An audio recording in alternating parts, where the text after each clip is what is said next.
আজিৰ ভিডিঅ'টো আৰম্ভ কৰিছোঁ ৰাতিপুৱাৰ পৰা। শুই উঠিছোঁ, ইফালে আকৌ দেউতাই চেপা পাতিছিলে। চেপাত এয়া কুচিয়া লাগিলে 3ডাল আৰু মাছ কেইটামান লাগিছিলে, আৰু ইফালে কেকৰাও লাগি আছে। কেকৰা কিন্তু আমাৰ ঘৰত খাবলৈ নাপায়। আমাৰ মা দেউতা যিহেতু কাৰ্বি মানুহ কেকৰা আৰু শামুক এইবোৰ খাবলৈ নাপায়। সেইটো কাৰণে আমাৰ ওচৰৰে বাইদেউ এজনী আছে, আমাৰ নিজৰ বাইদেউ নহয় দেই, গাঁৱৰ মানুহ বাইদেউ এজনী, আৰু তাইকে লৈ যাবলৈ ক'লে দেউতাই, আৰু নহ'লে বা আমি গাহৰিকে খুৱাই দিওঁ। ইফালে চাওকচোন, মাছ কেইটামান পালে আৰু কেকৰা কেইটামানে ধুনীয়াকৈ ভৰাই লৈছে, আৰু আমি যিহেতু নাখাওঁৱে সেইটো কাৰণে লৈ যাবলৈ দিলোঁ। একেবাৰে ৰাতিপুৱাই আছে দেই। ইফালে আকৌ মই ধুমাধুমকৈ ঘৰকেইটা চাফা কৰি লৈছোঁ, সাৰি মেলি লৈছোঁ। ইফালে আকৌ ফেন এটা বেয়া হৈ আছে, তাকো এখুৰাই থোৱা হৈছে। আৰু ইফালে গাহৰি আকৌ দানা দিবলৈ ওলালোঁ, আৰু একদম পাছে পাছে গোটেই মুৰ্গীখিনি দৌৰি যায়, কাৰণ সিহঁতক খাবলৈ পায় যে। সেইটো কাৰণে মই দানা লৈ গ'লে গোটেই চৰাই আৰু মেকুৰী গোটেই মুখাই যায়গৈ। চাওকচোন, মেকুৰীটো আকৌ মোৰ ৰখীয়া হৈ আছে, কেমেৰা ৰখীয়া হৈ আছে। চাওকচোন কি ধুনীয়াকৈ। এইফালে গাহৰিকেইটা দানা পানী দি লৈছোঁ। এতিয়া মই গা পা ধুই কৰি ধুনীয়াকৈ ল'লোঁ। এইফালে আকৌ চাদৰ থোপা বান্ধা ধুনীয়াকৈ লাগি গ'ল। ধুনীয়াকৈ থোপা বান্ধিলোঁ, মই কেইটামান বান্ধি থলোঁ। গা পা ধুই মই থোপা কেইটামান বান্ধিলোঁ। আৰু ইফালে আকৌ ল'ৰাকেইটা অলপমান চেকিঙত আহিলোঁ, পঢ়িবলৈ দিছিলোঁ। কি কৰি আছে কয়। এইফালে চাওকচোন, সিহঁতে আকৌ দুইটাই লাগি আছে কাজিয়া। পঢ়া টাইমত ইমান যে হাল্লা সিহঁতৰ। ইফালে আকৌ মই সিহঁতক আকৌ চাই পঢ়া চোৱা চিতা লৈ আকৌ মই কচু কাটিবলৈ আহিলোঁ গাহৰিৰ কাৰণে। এইখন হৈছে আমাৰ টেঙাপাত বাগান, আৰু মই এতিয়া কাটিবলৈ আহিলোঁ কচু। গা পা ধুই লৈছোঁহে আৰু কচু কাটিবলৈ আহিলোঁৱে। আৰু ৰ'দটোৱে যে ইমান দিছে, একদম মানুহ অৱস্থা নাইকিয়া হৈ গৈছে। আৰু ইফালে মই গাহৰিৰ কাৰণে এতিয়া ধুনীয়াকৈ কচু কাটি লৈছোঁ। নিজৰ বাৰীতে, বেলেগৰ বাৰীত যাবলৈ দৰকাৰ নাই। ইফালে গাহৰিৰ কাৰণেও কচু আছে, আৰু মানুহৰ কাৰণে ধুনীয়াকৈ চব্জি আছে। দুইটা বস্তুৱেই আছে দেই। আৰু আপোনালোকক মই অলপমান দেখুৱাই দিম, আমাৰনো বাৰীখনত কি কি শাক চব্জি আছে, তাকে আপোনালোকক অলপমান আজি দেখুৱাই দিম বুলি মই ভাবিলোঁ। তাকে ভিডিঅ'টো বনালোঁ। আৰু মই টেঙা গছৰ গুৰিতে মই কাটিছোঁ কচুখিনিকো আমি কাটি জংঘলটো জুই নেপেলাওঁ, কাৰণ আমাৰ গাহৰি আছে।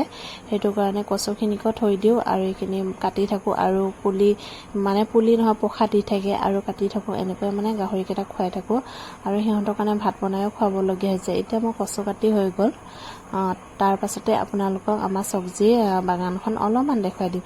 এইফালে চাওকচোন, এইখিনি হৈছে টেঙা গছ, আৰু তাৰ মাজতে আছিলে বডিমাহ গছ। বডিমাহ গছখিনি অলপমান মৰিবলৈ ধৰিলে। এইফালে গছকেইটা শুকাই গৈছে। টেঙা গছ, বডিমাহ, আৰু এইফালে আকৌ আমাৰ দেউতাই ৰুইছিলে হালধি গছ। চাওকচোন, হালধি গছখিনিও ধুনীয়াকৈ গজিছে। এইখিনি আকৌ কচু, ৰোৱা কচু। এইখিনি আকৌ জংঘলীয়া কচু নহয়, ৰোৱা কচু। ধুনীয়াকৈ দেউতাই ৰুইছিলে। চাওকচোন কি ধুনীয়া আমাৰ পাচলি বাগানটো। এইফালে আকৌ এইটো খাৰখোৱা মেচেতা বুলি কওঁ আমি। আপোনালোকে কি কয় কমেণ্টত জনাব দেই। আমি কওঁ মেচেতা পাত বুলি। টেঙা পাতৰ লগত বহুত ডিফাৰেঞ্চ আছে। এইফালে চাওকচোন, এইটো হৈছে টেঙাপাত, আমি কওঁ টেঙাপাত, আৰু হানচৰং বুলিও কয়, টেঙাপাতো কয়। ইফালে চাওকচোন, দুইটা কিমান ডিফাৰেঞ্চ আছে।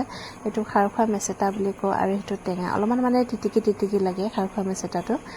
ইফালে আমাৰ বাৰীখন। এইফালেও কচু গছ আছে। এইফালে ভাত কেৰেলা গুটি কলিয়াইছে অলপ অলপকৈ। গৰমত গছটো একে লেৰেলি যোৱা যেন হৈছে। এইফালে আকৌ ৰঙালাও মাটিতে ধুনীয়াকৈ মাটিতে বগাইছে, মাটিৰ ৰঙালাও। এইফালে আকৌ গৰুকেইটা খেৰৰ মেজিতে দি থৈ দিয়া হৈছে। আমাৰ বাৰীখন, আৰু এটা জেগাত আছে, আপোনালোকক দেখুৱাওঁ দেই।